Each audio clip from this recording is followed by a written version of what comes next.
In the 1970s, Japan balanced between two worlds. On one side, the economy was growing at a rapid pace, transforming the country into one of the engines of global modernity. On the other, the culture remained deeply rooted in rigid traditions, codes of honor, and a political system proud of its almost infallible efficiency. Tokyo stood as the ultimate symbol of post-war reconstruction, fueled by industrial growth and the promise of a technological future. Far from the capital, however, another Japan still existed, one of villages, independent families, and small rural communities. In that environment between the 1970s and 1980s, the idea of a serial killer seemed unimaginable. In many ways, it sounded like an imported American phenomenon shaped by sensationalist newspapers in the United States. While Western audiences had already become familiar with names like Ted Bundy, John Gacy, and David Berkowitz, in Japan, the concept had no place in popular vocabulary or in police investigations. If a teenage girl disappeared in one town and, months later, a nurse vanished somewhere else, authorities were unlikely to connect the cases. The official explanation tended to repeat itself: personal choices, or at worst, an isolated tragedy. While criminal profiling by the FBI's Behavioral Science Unit was gaining attention in the United States, rural Japanese investigators remained skeptical of psychological profiling. Appreciation for FBI methods would come much later. Until then, Japanese policing was primarily practical. Detectives favored long, high-pressure interrogations, forced confessions, and circumstantial evidence. The goal was not to identify patterns or understand the criminal mind, but simply to isolate a suspect, obtain an admission of guilt, and close the case. Violent serial or mass offenders were treated as rare exceptions. Admitting that predators could kill for impulse rather than necessity meant acknowledging a deep flaw in the fabric of Japanese society. But a killer does not respect conventions.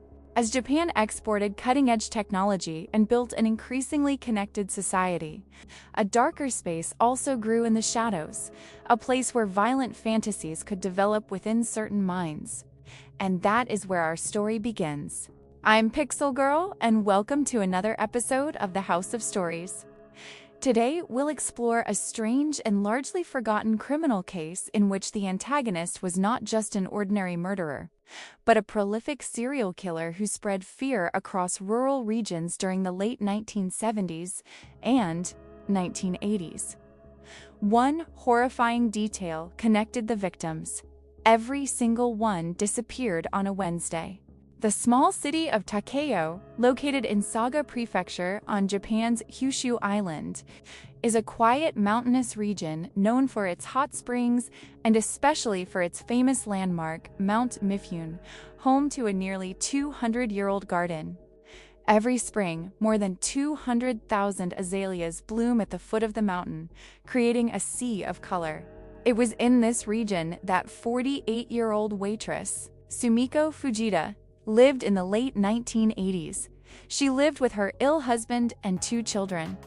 Because of her husband's illness, she worked exhausting shifts at a local restaurant, from morning until late at night. Around 9 p.m. on Wednesday, July 8, 1987, Sumiko left work with a coworker to celebrate at a local club that offered food and karaoke. That night, she wanted to unwind. She spent about an hour singing and enjoying herself before announcing she was heading home. Her coworker didn't know it then, but it would be the last time anyone saw Sumiko alive. Around midnight, Sumiko's husband began to worry. Over the next few hours, he called the restaurant where she worked and contacted some coworkers, but nobody knew where she was. Desperate, he ignored his own illness, left the children at home, and walked to the restaurant himself. The restaurant was only a few minutes from their home, which made him even more concerned since the route was short and familiar. Apparently, he did not know that his wife had gone to the club after work. After searching the area for some time, he returned home and contacted the authorities in Takeo. The next morning, police searched the area, interviewing residents and co-workers, They learned about the club visit and discovered that, after leaving, Sumiko had stopped by another restaurant where a friend of hers worked. She invited the friend to join her at the club, but the woman declined because she might miss the last train home. Sumiko then headed in the opposite direction from the club, presumably toward her house. Initially, investigators considered the possibility that she had run away. Given the difficult circumstances of her life, caring for 2 children and a sick husband. However, friends and family described her as hardworking and devoted, someone who would never abandon her family. The search for clues continued for weeks, but no evidence or additional witnesses were found. Aside from the 2 key witnesses, nobody had seen or heard anything unusual. Before long, the case was shelved. More than a year later, on the evening of Wednesday, December 7, 1988, 50-year-old housewife Kiyomi Nakajima left her home to attend volleyball practice at the local sports center in Kitagata, a rural area in Saga Prefecture. As she left, one of her daughters saw her wearing an orange sweater, a blue jacket, and dark blue pants, carrying a small bag with juice inside. It was a completely routine scene. Kiyomi was active in the community, especially on the volleyball team, and the sports center was only a few minutes from her house. Around 10 p.m., when her oldest daughter arrived home, she realized her mother had still not returned. At first, she wasn't overly worried because Kiyomi had mentioned staying after practice to discuss the team's year-end party. But after calling other team members, the daughter discovered something alarming. Her mother had never arrived at practice that night. The concern quickly escalated. Still, no action was taken until Kiyomi's husband, Tadayoshi, returned from work and heard what had happened. He immediately walked to the sports center and spent hours searching the streets until nearly 2 a.m., but found no trace of her. The next morning, police officers filled the Nakajima family home, interviewing neighbors, friends, and members of the sports center. Search dogs led investigators down a narrow trail near the family residence, surrounded by trees and rarely used by locals. Investigators noted that the area was naturally quiet and isolated. Kiyomi often met a neighboring friend near that trail, but on the day she disappeared, the neighbor had never left her house. During the investigation, an important witness emerged. The witness claimed to have seen a man near the trail talking to another woman standing beside a bicycle. Search teams worked tirelessly to locate that woman, but she was never identified. She was described only as a short woman between 40 and 50 years old. As in many disappearances, investigators considered the possibility that Kiyomi had voluntarily left. But the theory seemed weak. She was a wife, mother, and grandmother deeply attached to her young grandson. The Nakajima family also appeared close-knit, with no signs of domestic conflict or unhappiness. According to reports, Tadayoshi and at least one of their daughters worked at the local post office and were highly respected in the community. Kiyomi herself was known for helping neighbors whenever she could. 1 week after the disappearance, Tadayoshi Nakajima contacted police again, claiming he had received a strange phone call. Fortunately, he had recorded it. In the recording, an unknown man stated that Tadayoshi's wife had been found.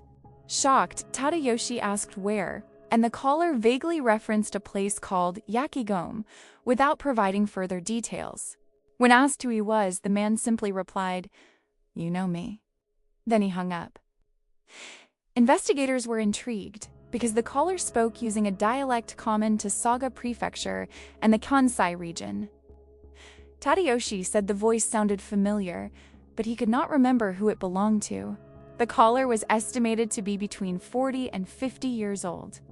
In the days that followed, Tadayoshi received additional calls both at home and at the post office where he worked. The calls were silent except for heavy breathing on the other end of the line. Decades later, the caller was never identified. Investigators believed he was likely a local resident because Yakigame was not an official place name. It was a nickname used only by people familiar with the surrounding mountain region. Police conducted an extensive search for the suspect within the community, but nothing came of it, and eventually the case was archived. At that point, authorities still had not connected the disappearances. One reason was that the investigations were handled by different police departments that barely shared information with one another. That changed about a month later. On Wednesday, January 25, 1989, another disappearance was reported. 37-year-old secretary Tatsuo Yoshino lived in Kitamgata, near Kitagata. Recently divorced, she lived with her parents and her young son, who was in 4th grade. She supported the family by working as a secretary for a local sewing company. On the night she disappeared, Tatsuo returned home from work and immediately helped her mother prepare dinner without even changing out of her work uniform. At 7:25 p.m., she answered a phone call that, according to her family, lasted only a few seconds. After hanging up, she showered and changed into a skirt and white cardigan. Before leaving, she told her family that a friend had a flat tire and needed help. Then she drove away in her Radatsu. Hours later, her parents realized she should have returned by then and contacted police. The following morning, search efforts began around 7 a.m. Before long, Tatsuo's vehicle was discovered in the parking lot of a bowling alley about 2.5 miles from her family's home. The car was locked, and nothing appeared unusual. Investigators interviewed nearby residents and bowling alley employees, but nobody reported seeing anything suspicious. However, a secretary from a nearby office approached police with a crucial statement. She claimed to have seen Tatsuo willingly enter the passenger seat of a white Toyota Cresta. According to the witness, Tatsuo appeared to have been waiting for the vehicle to arrive and pick her up.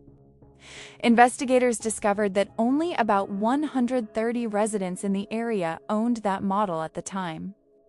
A massive search followed, but no owner of a white Toyota Cresta was arrested or officially identified as a likely suspect. It's possible the witness misidentified the model, or that the suspect did not live in the region. Meanwhile, other witnesses reported seeing Tatsuo standing near her car in the bowling alley parking lot. At first, the case appeared to be a possible romantic escape. 2 days later, evidence emerged suggesting something far darker.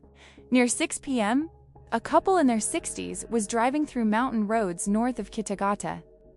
During the trip, they stopped to pick flowers to place at a Buddhist altar they frequently visited. The husband parked the car while his wife walked toward the roadside. As she gathered flowers, she noticed something white below a cliff near a small embankment. She moved closer. What she saw horrified her. The white object was the naked body of a woman. Nearby, there appeared to be 2 more bodies. The couple immediately contacted authorities. Police arrived within minutes and sealed off the area. News spread rapidly, and investigators already suspected who the victims might be. The first body was identified as Kiyomi Nakajima, missing since November of the previous year. The upper portion of her body was heavily decomposed and nearly skeletal. About 3 feet away lay the second body, already skeletal as well, identified as Sumiko Fujita, who had disappeared nearly 2 years earlier. Roughly 6 feet from Kiyomi's body was the corpse of Secretary Tatsuo Yoshino, who had vanished only days before. The crime scene was deeply disturbing. The killer had removed all of the victims' clothing, including their underwear, and hung the garments from nearby tree branches. Investigators also discovered that the murderer had carved a path through the woods, creating a trail that led directly to the dumping site. Their theory was chilling. The first victim had likely been taken there randomly, while the other 2 were brought later after the path had already been cleared. It was the killer's personal graveyard. Autopsies later revealed that both Tatsuo Yoshino and Kiyomi Nakajima had died from strangulation.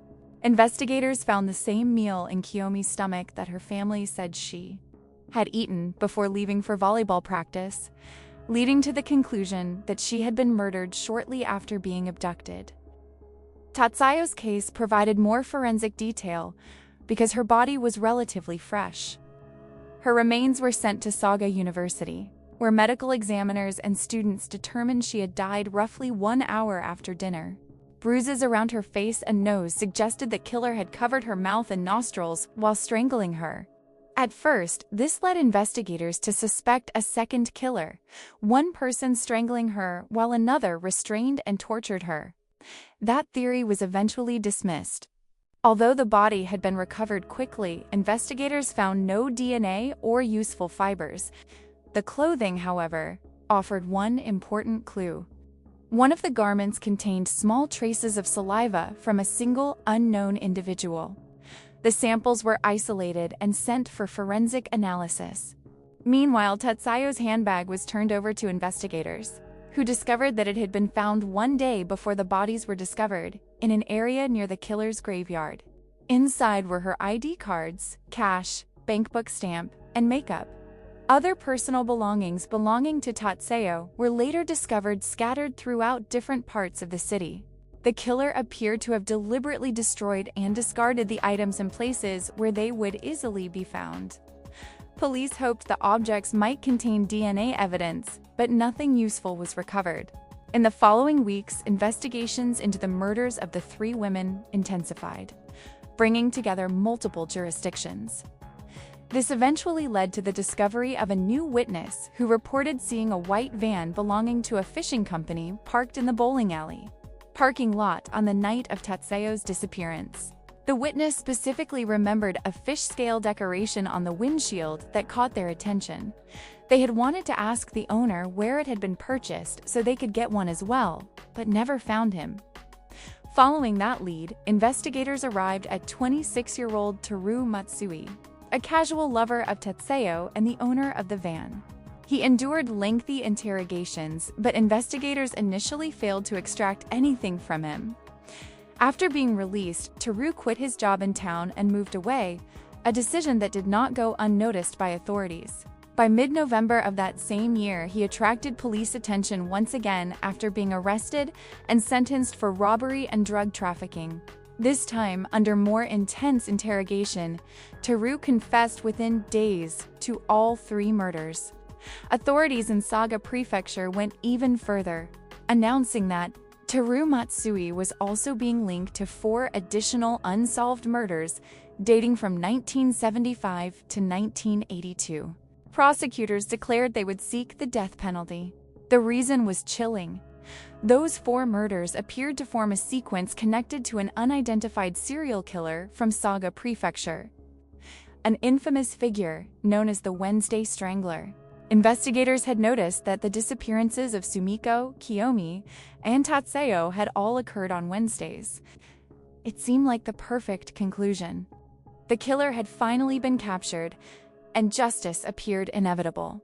But before continuing, it is necessary to return to the beginning, to where it all started, in order to understand why authorities were so certain of Teru Matsui's involvement in all of those deaths. This story begins in mid-1975 with 12-year-old Tomiko Yamazaki. At the time, she lived with her mother in Kitagata, Saga Prefecture. Tomiko was described as intelligent, cheerful, and mature for her age. The only complication in her life stemmed from the financial struggles her mother faced, forcing her to work late shifts at a local nightclub. To avoid leaving Tomiko alone, her mother often picked her up after school and brought her to the club, where the girl would stay in the employee break room, spending hours drawing and doing homework. Tomiko was rarely alone at home, but during summer vacation, that became unavoidable because school was closed and her mother could not keep her with her all day long. As a result, Tomiko sometimes spent several hours alone at home. That was the situation on Wednesday, August 27, 1975, the last day Tomiko was ever seen alive. Around 4 p.m., her mother left for work and noticed Tomiko inviting a neighborhood girl over to play. Reassured that her daughter would have company for at least a few hours, she left without concern. But when she returned home after midnight, she found something unsettling. Most of the lights in the house were on, and the television was still playing. Yet the house was completely silent. She checked Tomiko's bedroom but found nothing. At first, she assumed the girl had gone out, but that theory quickly collapsed when she noticed 2 alarming details. Tomiko's shoes were still by the entrance. and the girl's skirt was lying on the bathroom floor. Authorities in Kitagata were immediately contacted. The first officers examined the residence carefully. There were no signs of forced entry, burglary, or struggle. Aside from the skirt in the bathroom, everything appeared normal.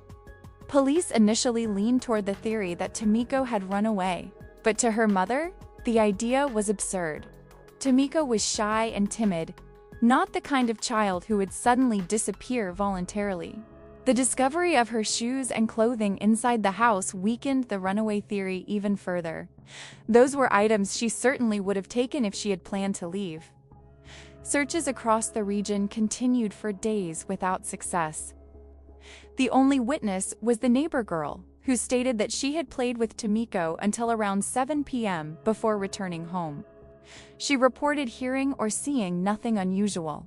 Eventually, investigators settled on a disturbing theory. At some point after 7 p.m., someone entered the house, found Tomiko in the bathroom, and abducted her. The truth about the girl's fate would remain unknown for 5 years. Then came another disappearance. The second victim was 19-year-old nursing student and waitress Hitsuko Ryakutaki, who lived with her family in Shiroichi, Saga Prefecture. Hitsuko was known as hardworking and determined.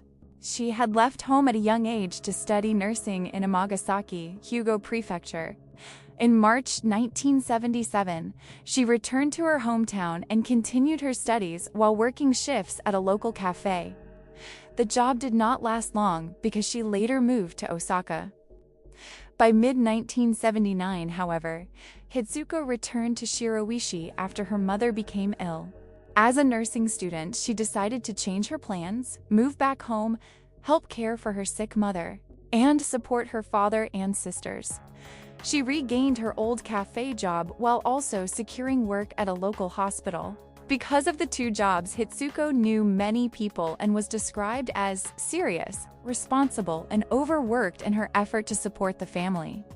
Yet, those same people also described her as deeply unhappy.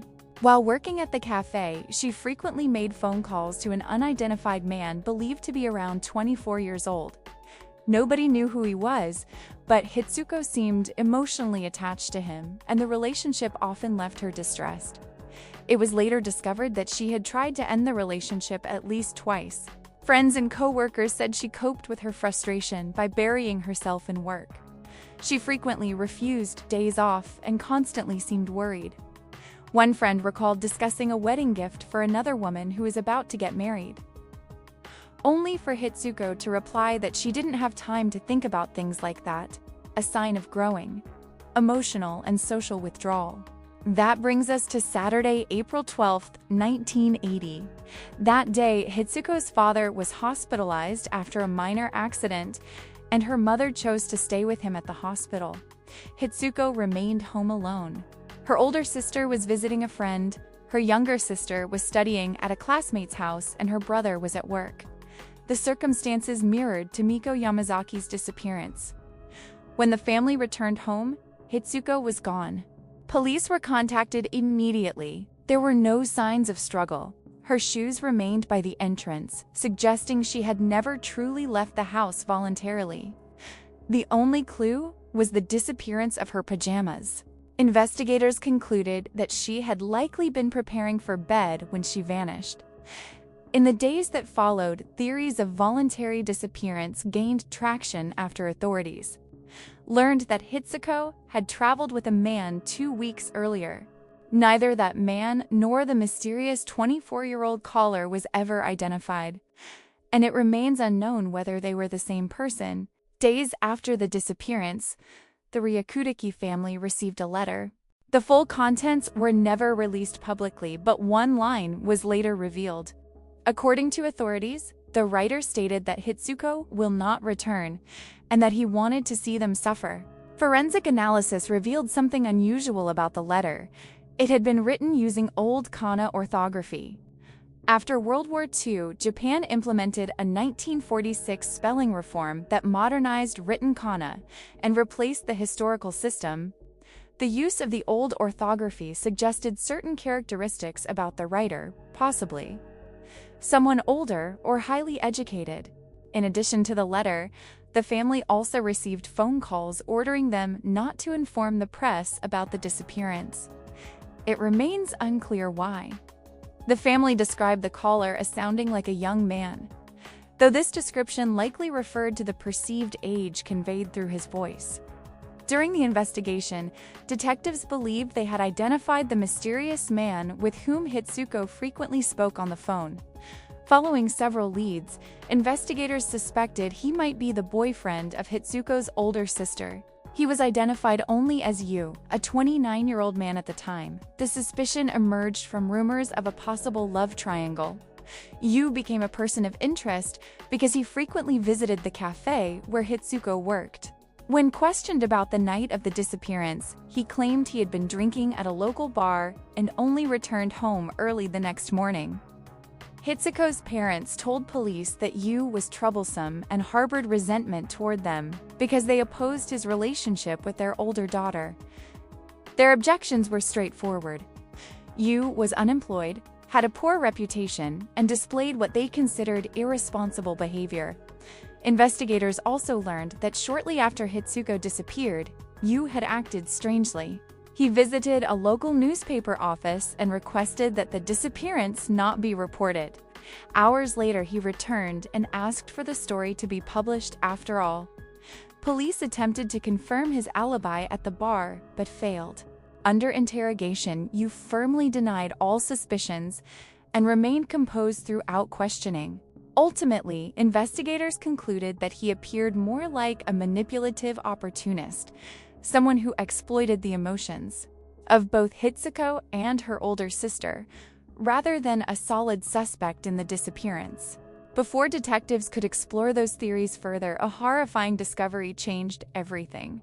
Late in the afternoon of June 24, 1980, more than 2 months after Hitsuko vanished, police were called to Suko Elementary School in Shiroishi.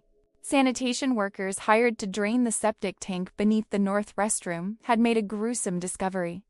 After opening the manhole to begin cleaning operations, they spotted a naked corpse floating inside. The body was badly decomposed. Fingerprint analysis identified the victim as Hitsuko Ryakutaki. Bruising and compression marks on the neck indicated manual strangulation as the cause of death. The body was sent to Kyuruma University, where experts concluded that Hitsuko had been killed on the very day she disappeared. Investigators believed that murder occurred elsewhere and that the body had later been dumped in the septic tank. In the following days, the septic system was searched thoroughly. Forensic teams recovered several objects, including socks, a syringe, a slipper, and a child's sandal. The mystery deepened after interviews with sanitation workers, school employees, and students revealed that the septic tank had actually been drained days after Hitsuko disappeared. That meant the killer had likely kept the body for several days before disposing of it. Several female students also reported that days before the body was discovered, clumps of hair had been found around one of the toilets in the north restroom. Some samples had been collected and analyzed, confirming the hair belonged to Hitsuko. During a meticulous evidence search throughout the school, forensic investigators found a small blood stain inside the boys' pool locker room, an area usually kept closed until summer. Detectives theorized that Hitsuko may have been abducted and taken there, where she was killed and her body temporarily stored. Days later, with summer approaching and the septic tanks freshly cleaned, the killer may have seen the moment as the perfect opportunity to dispose of the body. At that point, the investigation appeared increasingly promising. The school itself seemed saturated with evidence. That impression became even stronger when, days later, the vice principal revealed an overlooked incident. According to him, before Hitsuko's body had been discovered, he had requested that the same sanitation company drain another septic tank located near the swimming pool bathrooms. However, the workers had been unable to proceed. When they opened the tank, they found it clogged with stones. The issue had been postponed and later forgotten after the discovery of Hitsuko's body. After hearing this, authorities called in a specialized police team. Once officers created an opening between the rocks, they quickly spotted a skeletal human body along with children's clothing. The remains were removed and identified as belonging to a young adolescent. Investigators reviewed archived missing person cases from the region and arrived at the name Tomiko Yamazaki, the 12-year-old girl who had vanished 5 years earlier. When Tomiko's mother arrived, she immediately identified her daughter's remains through the clothing and strands of hair. The remains were sent to Kurum University for examination. Due to the advanced state of decomposition, the exact cause of death could not be determined. However, considering the circumstances and the absence of fractures or bloodstains on the clothing, investigators believed Tomiko may also have been strangled. Authorities then questioned the school administration, arguing that Tomiko's remains should have been discovered much sooner. In response, the school stated that the septic tank had not been drained because students no longer used that restroom and because the location was difficult for sanitation trucks to access. Due to the nature of the discoveries, investigators concluded that the crimes were sexually motivated. Although sources do not specify whether sexual assault occurred, likely because of the ways such cases were handled in Japan at the time, it is possible that police and the press deliberately withheld that information. The two cases were aggressively investigated and officially linked. The killer had remained free for 5 years and had claimed another victim while following the same modus operandi and signature. Authorities were now dealing with a serial killer. Around the same time, Hitsuko's sister's boyfriend, Yu, once again drew police attention after being accused of assaulting a factory worker. What truly renewed investigators' interest, however, was his address. Yu lived only a few yards from Suko Elementary School, where the bodies had been discovered. Because of that coincidence, investigators explored whether he might have known Tomiko Yamazaki. To their surprise, they discovered that Yu was a frequent customer at the nightclub where Tomiko's mother worked. According to investigators, he knew Tomiko and had spoken with her during the occasions when she accompanied her mother to work. Authorities also noticed that Yu began visiting the club more frequently after Tomiko disappeared. Sometime after losing her daughter, Tomiko's mother moved to Saga City. Once again, investigators were surprised to learn that Yu occasionally appeared at her new workplace, always introducing himself as a family friend. Yu was far from an upstanding citizen. According to reports, his criminal history revealed that, in his youth, he had been arrested as part of a delinquent gang that assaulted and robbed women. He was considered violent and familiar with the streets, homes, and families of the small communities of Shiroishi and Kitagata. When confronted with these details, Yu denied any involvement. Nevertheless, investigators searched his home and discovered stationery materials matching those used in the letters sent to the Ryakutaki family shortly after Hitsuko disappeared. His handwriting was also compared to the letter and showed minor similarities. Investigators certainly had material worth exploring. The problem was that nearly all of it was circumstantial. Much of the evidence had originated from rumors and unverified community stories. When examining the case today, it becomes clear that many of the claims surrounding Yu came from people who never officially testified. They were merely questioned informally and provided stories, observations, and alleged sightings without ever becoming formal witnesses. How is that possible? No one truly knows. In older cases, however, this kind of poorly organized police work was unfortunately not uncommon. Without physical evidence or DNA linking Yu to the crimes, investigators were eventually forced to abandon that line of inquiry. More than a year passed without answers. Then another woman disappeared. The third victim was 27-year-old seamstress Shizuku Ikami, who lived in the Shiroishi region. Little information exists about her life. As far as records indicate, Shizuku worked at a company that produced men's clothing. At the time, she was married and lived an ordinary routine. Shizuku was last seen on Wednesday, October 7, 1981, after leaving work around 5:30 p.m. Her absence was quickly noticed by her husband, who contacted authorities. The next morning, police received a call from her workplace reporting that Shizuku had failed to appear for work and Because of the recent discoveries, employees feared she might have become another victim. Investigators immediately began interviewing people and learned that after leaving work, Shizuku had been seen at a supermarket near the company. Witnesses initially stated that she simply shopped and left normally. That account changed when another witness claimed to have seen Shizuku speaking with a man in the supermarket parking lot. The man was described as being at least 30 years old and driving a reddish-brown car. Investigators also learned that Shizuku had been absent from work for 4 days before returning only on the day she disappeared. When questioned, co-workers stated that she had explained her mother was sick. Her husband dismissed that explanation and raised the possibility that she might have been involved with another man. 2 weeks later, once again on a Wednesday, investigators made a grim discovery. Shizuku's body was found in an empty field in the neighboring city of Nabaro, Saga Prefecture. The location was nearly 25 miles from the supermarket where she had last been seen. At the time of discovery, Shizuku was still wearing her work clothes. The area was described as isolated and difficult to access. The cause of death was strangulation, carried out using an electrical cord. Unlike the previous victims, Shizuku had not been sexually assaulted. Even so, public opinion immediately linked her death to the earlier murders, largely because she too had disappeared on a Wednesday. Fear began spreading through the city of Shiroishi as rumors of a serial killer intensified. Despite the growing panic, investigators still lacked significant evidence. Schools and child welfare institutions expressed concern to authorities, warning that the killer posed a serious threat to local children. They were right. Someone extremely dangerous was roaming free, someone whose victims showed no clear pattern.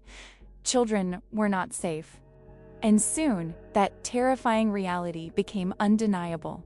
That brings us to Wednesday, February 17, 1982, in the city of Kitashigai, Saga Prefecture. The final victim's real name was never publicly released.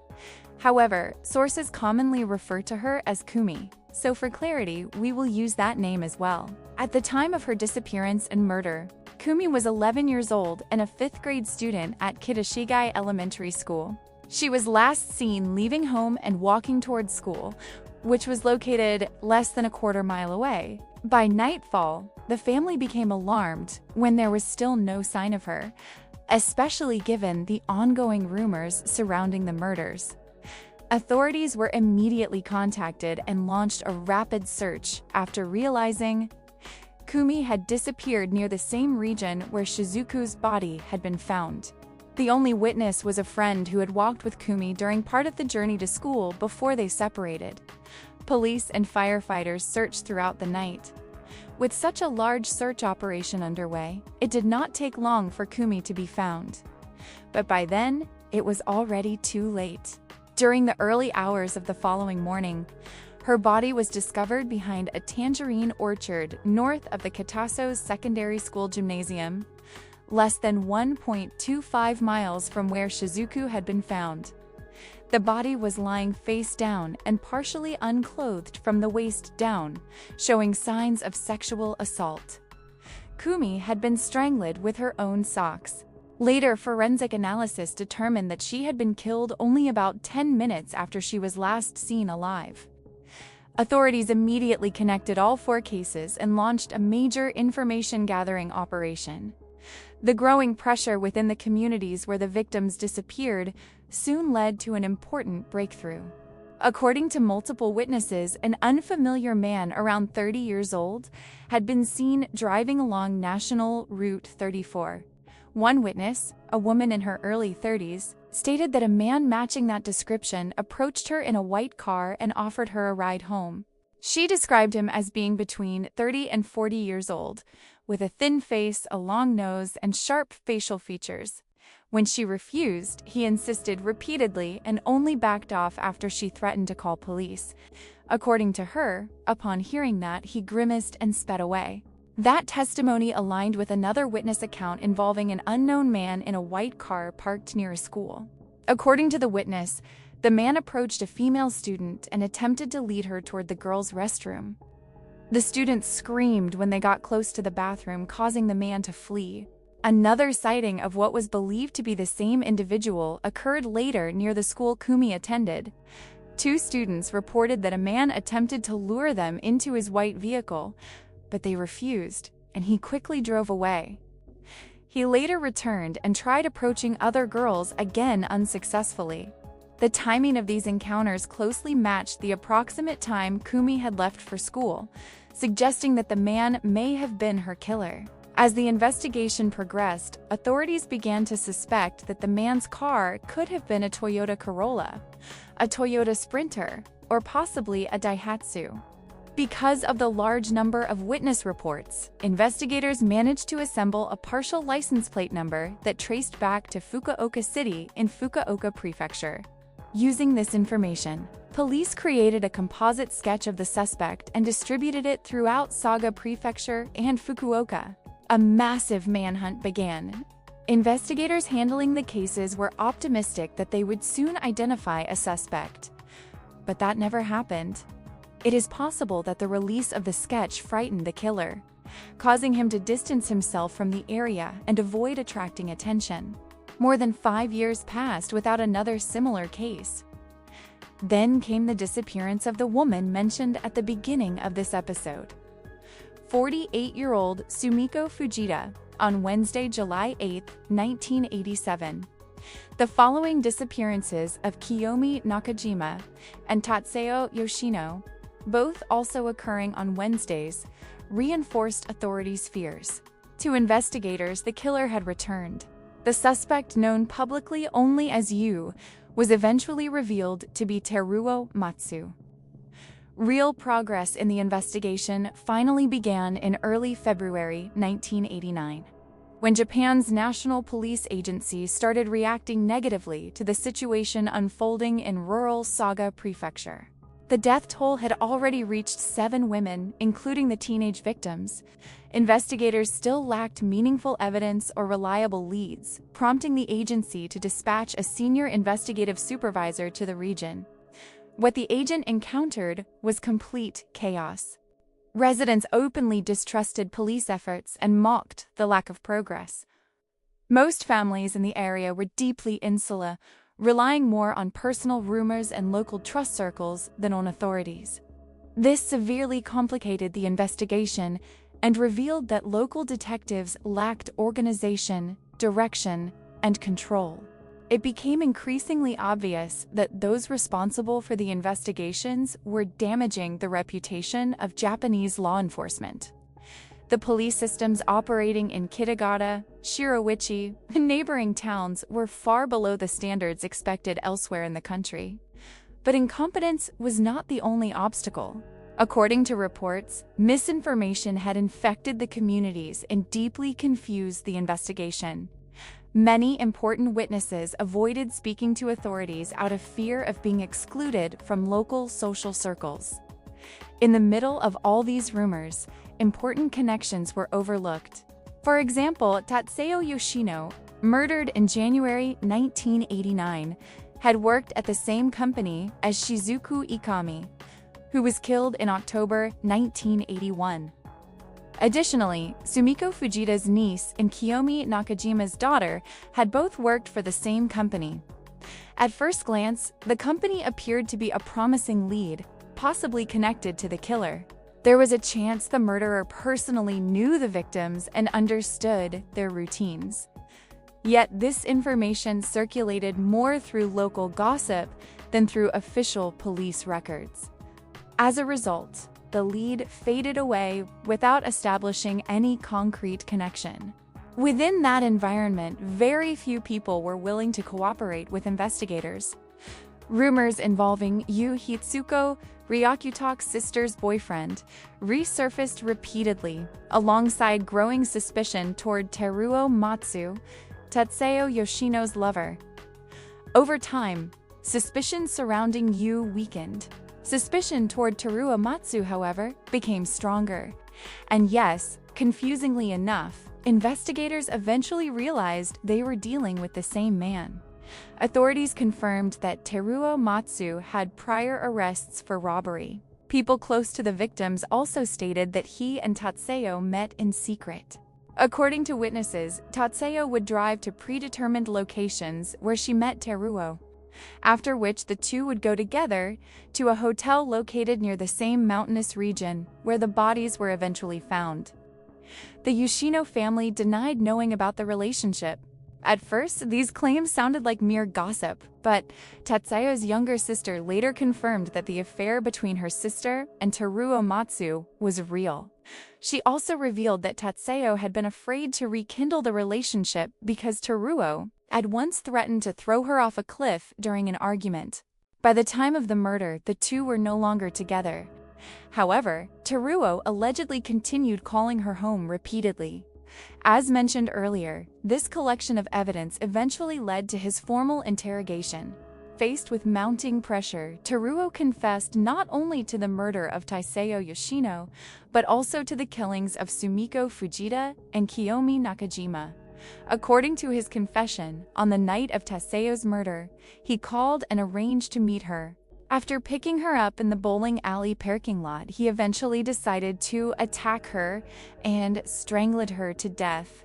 He claimed the murder was motivated by jealousy because he believed she was seeing another man. Afterward, he transported the body into the mountainous region and discarded it in his personal graveyard, the same place where the remains of Sumiko and Kiyomi had already been left. As for the other two victims, Teruo claimed he had followed the same pattern. Regarding Sumiko, he stated that he encountered her on the street after she left the club and invited her into his car. Since she knew him, she entered without resistance. As for Kiyomi, he claimed he nearly hit her while driving drunk and, fearing she might report him to authorities, decided to kill her. Despite the confession obtained by Saga Prefecture police, the entire case collapsed when Teruo Matsu recanted and denied involvement in the murders. The move appeared calculated. He understood that authorities lacked sufficient physical evidence to sustain a conviction in court. In the end, prosecutors possessed little more than his confession, without supporting forensic proof. Once Teruo withdrew the confession, investigators were left powerless. After his release, he gave an interview to Kyoto News in which he admitted knowing Tatsuo Yoshino but denied ever having an intimate relationship with her. He also claimed he had never known the other victims. Although police searched extensively for evidence supporting the confession, the lack of material proof eventually forced investigators to abandon efforts to build a case against him. And so, unbelievably, more than a decade passed.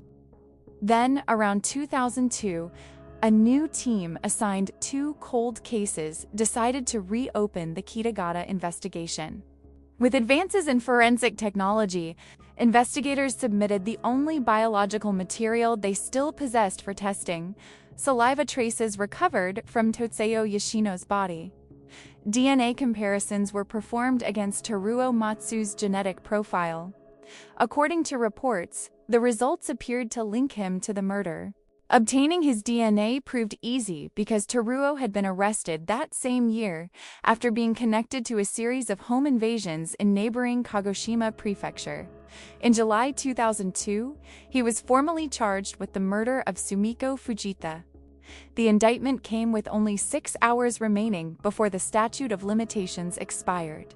Days later, Teruo was also charged with the murder of Kiyomi Nakajima, while prosecutors began suggesting possible involvement in several killings attributed to the Wednesday Strangler. Teruo maintained his innocence.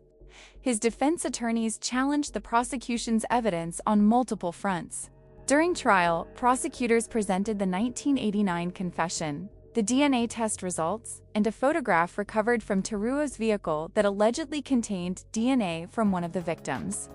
The defense argued that the confession had been coerced and that the DNA analysis was unreliable, because the biological sample was far too small to produce dependable results.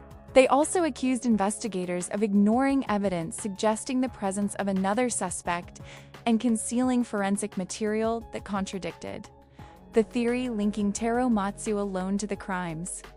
The legal battle continued until 2005, when the Saga District Court acquitted him. According to the court, the confession could not be accepted as evidence because it had been obtained illegally. The remaining evidence was considered insufficient to prove that Teruo was the true killer. Prosecutors insisted that the confession should be admitted and argued that the court was improperly dismissing the DNA evidence. The case dragged on for more than 2 additional years until the Fukuoka High Court upheld the acquittal. Judge Katsuhiko Mazaki, who presided over the appeal, stated that Teruo had been subjected to unlawfully prolonged interrogations that exceeded any reasonable standard of voluntariness, and that investigators may have pressured and manipulated him into confessing. The Saga District Court ultimately awarded Teruo Matsu approximately 5.8 million yen in compensation for damages caused by the wrongful accusations. Had prosecutors succeeded, he would likely have received the death penalty, highlighting the extreme risk he faced within the justice system. Another important detail is the timing of the reopened investigation. The Kitagata case was revived extremely close to the statute of limitations deadline, raising the possibility that authorities were desperate to close a notorious unsolved case by building a prosecution around the only viable suspect they had. Teruo certainly fit an easy narrative. He was troubled, had a criminal history that made him appear dangerous, and possessed a direct connection to one of the victims.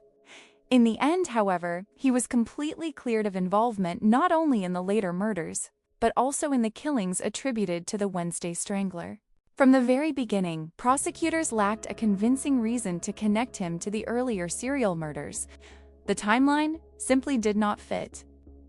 If Teruo had committed the first murder in 1975, the abduction of 12-year-old Tomiko Yamazaki, he would have begun killing at only 11 or 12 years old.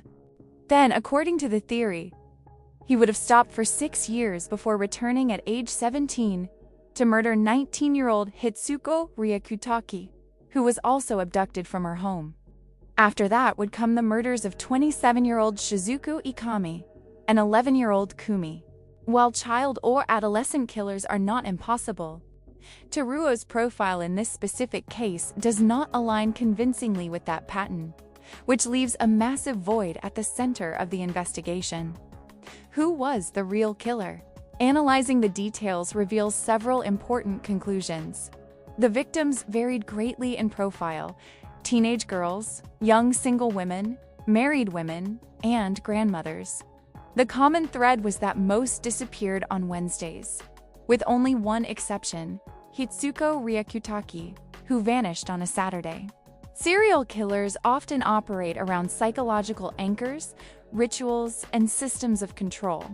In this case, the offender appeared deeply attached to Wednesdays, as though that day intensified his homicidal compulsions.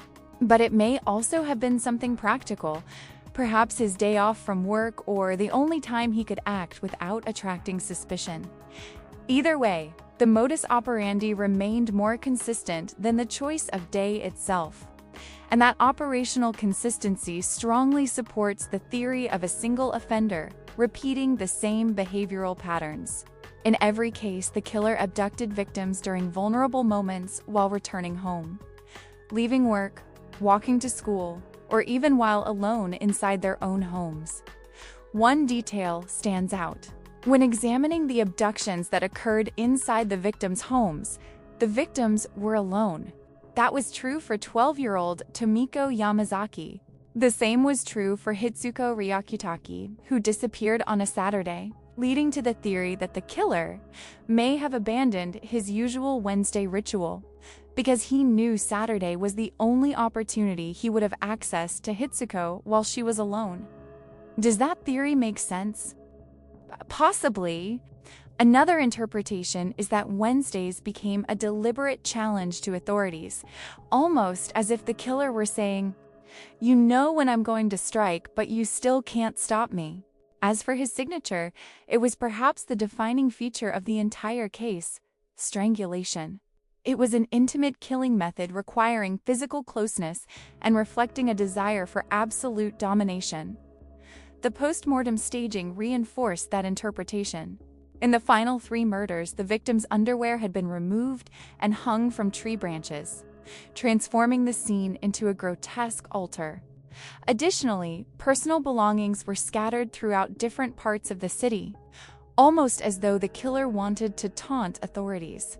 That theatrical behavior is common among ritualistic killers, for whom the act does not end with death but continues through staging, psychological manipulation, letters, and anonymous phone calls. The resulting profile suggests a sadistic, controlling, ritualistic offender, likely highly methodical. He was probably between 20 and 30 years old during the original murders between 1975 and 1982, and between 30 and 40 years old during the later killings from 1987 to 1989. He most likely lived within Saga Prefecture, understood local dialects, and was deeply familiar with the roads and routes where the crimes occurred, particularly National Route 34, which connected many of the disappearance locations. He was intelligent enough to avoid detection, but probably had a background involving juvenile delinquency or lesser crimes before escalating to murder. When examining the victimology, there is no single physical type. The victims ranged from children to young adults to older women. That suggests his motivation was not tied to age or appearance, but rather to opportunity and circumstance. What truly drove him was the chance to exert absolute control. Another detail supports that theory. All of the victims were connected in some way to the same sewing company. The picture that emerges is of someone with a history of violence and criminal behavior, yet socially integrated enough to maintain employment and move through schools, clubs, and neighborhoods without drawing suspicion. Perhaps he was one of the many handyman-type workers commonly found around schools and factories during the 1980s and 1990s. It is possible he spent long periods watching victims, studying routines, and exploiting vulnerabilities with disturbing patients. His obsession with prolonging the suffering of families, combined with his attempts to appear intelligent or cultured through letters, suggests someone deeply driven by superiority and control. That reinforces the possibility that he held an ordinary, unremarkable job and blended easily into the community.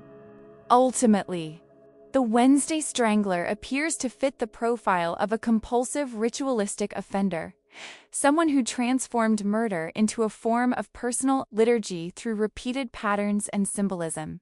The killings stopped after Teruo Matsu was arrested. Why? Several theories exist.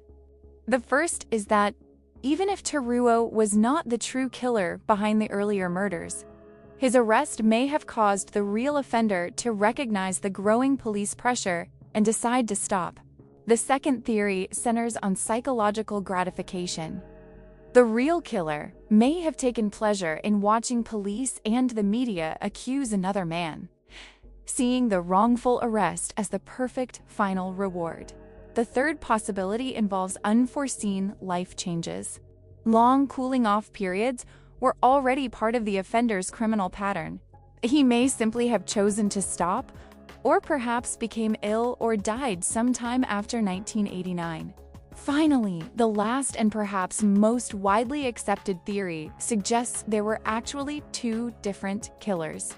Several sources argue that the crimes between 1975 and 1982 could not have been committed by the same person responsible for the murders between 1987 and 1989. Under that interpretation, the Kitagaten murders may have been the work of a copycat, someone familiar with the details of the earlier killings who intentionally recreated the pattern, even targeting people connected to the sewing company as part of an obsessive criminal fantasy. Many theories may exist regarding the identity of the killer or killers, but it is entirely possible that these cases were ultimately destroyed by police incompetence and that the real murderer remained dangerously close to identification the entire time. At the time, Saga District Police faced intense criticism for their handling of both the Wednesday Strangler investigation and the later murders. Today, all of the cases are beyond the statute of limitations. No active investigation remains, and it is possible the truth will never be known. Like so many serial killers throughout history, this may remain another name on the list of the permanently unidentified. According to one of the sources used for this script, a kind of improvised memorial was eventually built near the mountain where the final 3 victims were discovered. The exact date of its construction is unknown, though indications suggest it may be relatively recent. The identity of the person or people responsible for the memorial has never been confirmed. Some believe it may have been created by the real killer himself, now elderly. Others think it was erected by former residents of the area. In the end, that is all that remains of this tragic, horrifying, unsolved case, a story forever distant from justice.